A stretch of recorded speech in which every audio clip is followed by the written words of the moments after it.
Allah Subhanahu wa ta'ala menetapkan tahun kelahiran Nabi tidak boleh dilupakan. Saat itu belum ada penanggalan. Saat itu belum ada penanggalan. Maka Allah buat satu peristiwa. Memang peristiwanya enggak enak. Peristiwanya enggak enak. Orang-orang jahat dipimpin Abrahah mau menghancurkan Ka'bah. Mau menghancurkan Ka'bah. Berangkat ke Mekah, parkir dengan pasukan gajah yang luar biasa di Arafah. Berangkat ke Mekah, parkir di Arafah, padang Arafah yang luas. Nah, kemudian berencana, berniat dan bertekad menghancurkan Ka'bah. Maka saat itu warga Mekah menyingkir dari kota Mekah, naik ke atas gunung. Harta-harta mereka yang berupa hewan ternak dirampas sama Abrahah, dikumpulkan di Arafah. Saat itu Sayyiduna Abdul Muttalib, kakek Nabi Muhammad sallallahu alaihi wasallam, yang usianya udah sangat tua. Ya, usianya udah sangat tua. Datang ke saudara-saudaranya, orang satu kampungnya, satu kotanya, diajak semua untuk menghadap Abrahah. Yuk ikut saya datangi Abrahah, minta kembali hewan-hewan ternak kita yang dirampas. Semua nolak. Sepuronipun ingkang kathah, ini kalau ngadepi Abrahah mati, lebih baik hidup daripada mati. Kamu silakan berangkat sendiri. Kakek Nabi Muhammad SAW. Makanya jangan nyepelekkan kakeknya Nabi Muhammad SAW. Berangkat seorang diri, yang dihadapi pasukan bersenjata lengkap dengan armada yang tiada bandingnya di masa itu.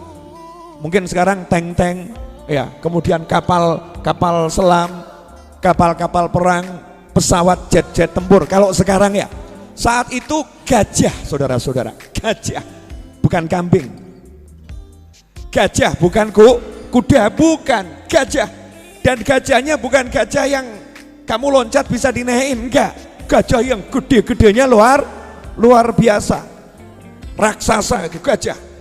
Gajah sekarang aja masih gede, apalagi gajah sekitar 1400 tahun yang lalu.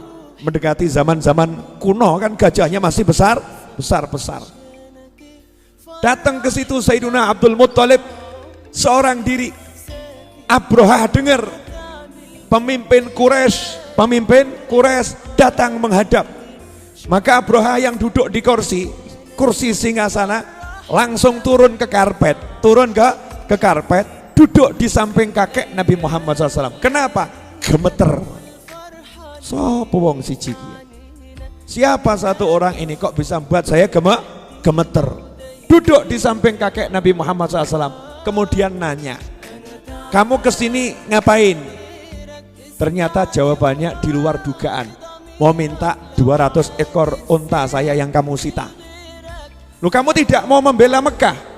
Kamu tidak bela bangsamu, enggak bela negaramu? Enggak. Ya jelas sudah ngitung tuh ya. Masa mau bela negara sendiri lawan pasukan perang besar mesti mati kan ya? Enggak. Kakek Nabi kan pinter. Enggak, saya enggak akan bela negara saya. Kenapa enggak akan bela negaramu? Kenapa enggak akan bela Mekah? Mekah ada yang punya yang akan membela. Nah, saya membela unta saya saja. Unta saya milik saya. Keluar ini. Bawa sini unta saya. Bawa sini unta saya. Maka saat itu, ya saat itu Abrahah getar, kemudian balik nanya lagi. Ada yang jaga itu Mekah? Ada. Siapa yang jaga? Allah Subhanahu wa ta'ala. Allah nanti yang akan menghalau kamu. Maka Abrahah ngomong, ya coba saja, Allah suruh halau saya. Katanya Sayyidina Abdul Muttalib, ya udah kamu lihat urusanmu dengan Allah. Bawa sini ontaku. Ontanya 200 dikasihkan. Masya Allah. Ijen, wani awakmu.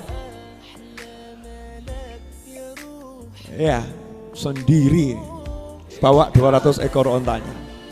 Abrahah marah, ya marah.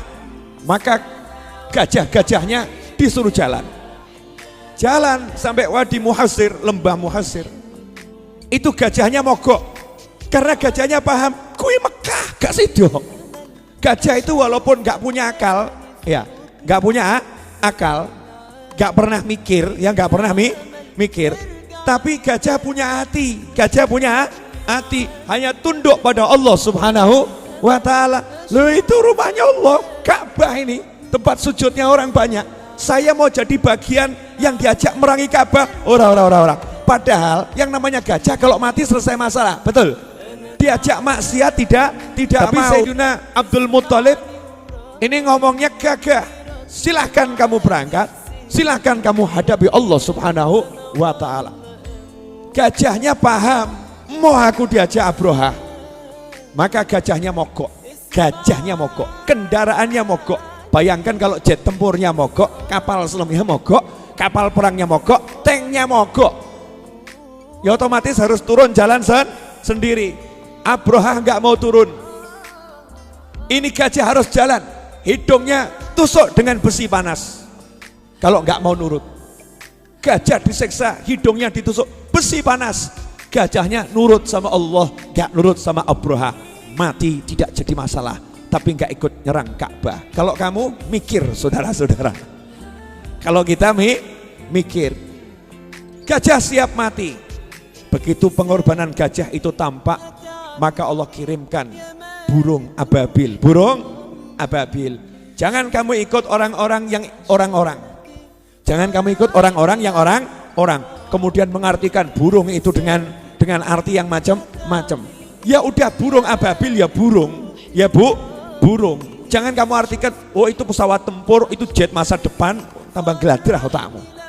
Salah semua nanti. Itu burung. Melempar dengan batu, ya melempar dengan batu.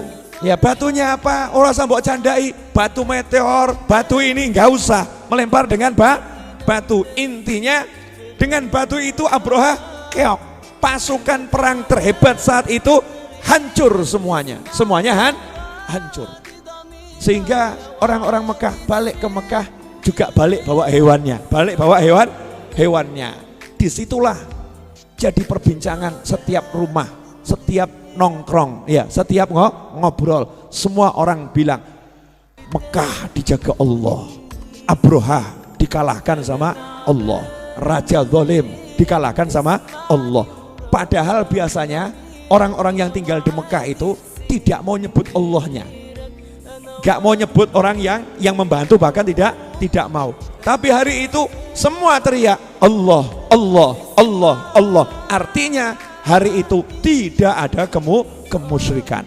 Semua mengesahkan Allah Subhanahu wa ta'ala. Coba lihat nih indahnya nih. Jadi Rasul itu SAW lahir 50 hari setelah peristiwa gajah. 50 hari setelah peristiwa gajah. Sehingga masyarakat lagi hangat, hatinya masih ke Allah. Allah buat Mekah itu bersih dari kemusyrikan.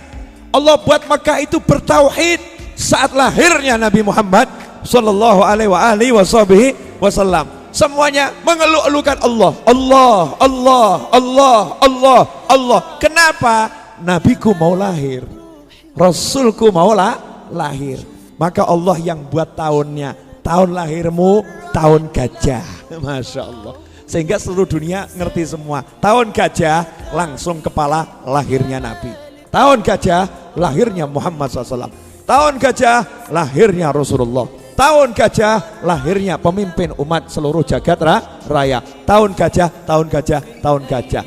Tapi sayang, sekarang Muslim gak paham tahun gajah,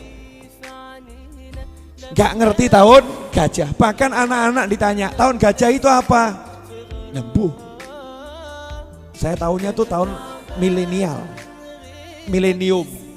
Ya, gajah gak paham tahun gajah. Maka kita wajib mengajarkan pada keluarga kita semua, ada yang namanya tahun gajah. Itu tahun kelahiran Nabi Muhammad sallallahu alaihi wasallam.